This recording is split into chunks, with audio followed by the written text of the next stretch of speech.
Hello and welcome to another class on Microsoft Excel. For today, I'll be talking about conditional functions. Now, our conditional functions are your if statements, your CountIF, your SUMIF, your CountIFs, and your SUMIFs. And if you remember, we said something about the if statement, that it's one of the logical operators that we have. So now let's now look at how to work with the if statement.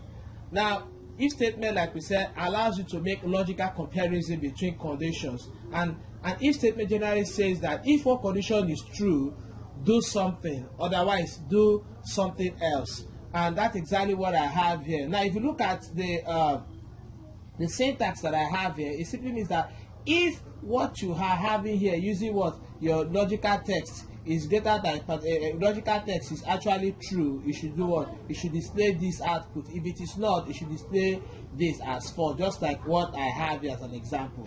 Now the next thing there, which is what? The nested if. The nested if has to do with two or more statements being checked. So when you are having multiple conditions, when you are trying to check multiple conditions, that is where you make use of what? The nested if. An example of that is when you are finding your grade or any other thing that you want to work with, maybe during the course of the practicals. Now, here I have some examples on how to assign grades on your score, and all the values that I have here, if this particular condition here is actually true, it should what? It should what? Display this value here. If it's not, it should display the next, and it moves on and on, just like what I have here. Now, it's either you use this or you use this, both of them will still give you the same output. But what matters is that you need to understand how this condition or if conditions works. Now, for example, now if what I have in cell C3 is greater or equal to 75, that is from what? 75 and above, you should what? Display what? A1. Whereas if it is greater or equal to 70, then you should do what? You should display B2, and goes on and on. Now, when it comes to the last point here, when you don't need to say if C3 is what? Greater or equal to 0, because the last point here is what? F9. So you just type the word F9. Now, for the CountIF or the CountIFs, if you remember, the count will allow you to count the number of items or values that you have, or subjects you offered, or values or items you have on your shelf. Now, when it comes to the CountIFs, you are using what? A conditional aspect, that whereby you count the values in a range based on a criteria you specified. And we are going to be doing the practical on how this CountIF works. Now, for the CountIFs make use of what? Multiple criteria.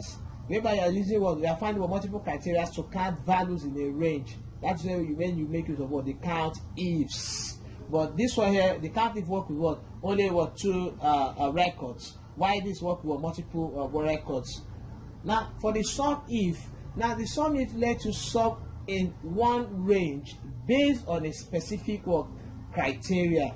Now, what we mean by that is that with the SUMIF, it will allow you to do to check for a particular value, and then it will give you what? The total sum. For example, now you are into